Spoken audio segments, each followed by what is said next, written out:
মিশকাই আসল কালপ্রিট, প্রমাণ সহ মিশকাকে পুলিশে দিল রূপা। হ্যাঁ বন্ধুরা, এমনটাই দেখতে পাবো আমরা অনুরাগের ছোঁয়া ধারাবাহিকের আগামী পর্বগুলোতে। দীপা ও রূপা বুঝতে পারে এমন কাজ মিশকা ছাড়া কেউ করবে না, করতে পারেও না। তাদের একমাত্র শত্রু মিশকা সেন। পুলিশ বাড়িতে আসলে দীপা বলে এই কাজ মিশকা ছাড়া কেউ করবে না। পুলিশ তখন বলে আপনাদের কথা মানতে আমি পারলাম না। পুলিশকে জানিয়েছে সে এখন আবারও হসপিটালে আছে।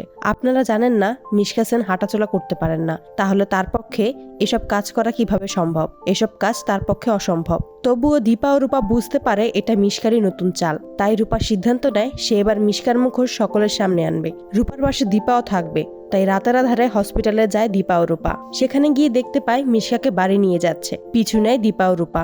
দীপা পুলিশকে বলে আপনি মিশকা সেনের বাড়িতে আসুন, সত্যিটা তাহলে জানতে পারবেন। মিশকাকে বাড়িতে নিয়ে আসে। মিশকা সকলের সামনেই নাটক করে বলে আমি কি কখনো আর হাঁটাচলা করতে পারবো না আগের মতো? মিশকার এমন নাটক কেউই ধরতে পারে না, সবাই সত্যিই ভেবে নেয়। সবাই যখন চলে যায় মিশকা উঠে দাঁড়িয়ে বলে আমি আবারও তোমাদের জীবনে ফিরে আসবো দীপা। এবার তোমাকে সূর্য জীবন থেকে এমন ভাবে আলাদা করে দিব তোমরা কখনো আর এক হতে পারবে না। সূর্য হবে শুধুই আমার। পিছন থেকে রূপা সকল কিছুই ভিডিও করে রাখে। আর পিছন থেকে দীপা বলে তোমার খেলা শেষ মিশকা, এবার প্রমাণ হবে সবকিছুর পিছনের আসল কালপ্রিট তুমি। তখনই পুলিশ আসে, সকল প্রমাণের ভিত্তিতেই মিশকাকে অ্যারেস্ট করে। তো বন্ধুরা, তোমরা এটাই তো চাও, এভাবেই যেন আসল কালপ্রিট মিশকা সেটা যেন রূপা ও দীপা প্রমাণ করতে পারে এবং মিশকাকে পুলিশের হাতে তুলে দিতে পারে রূপা? কমেন্টে জানাও।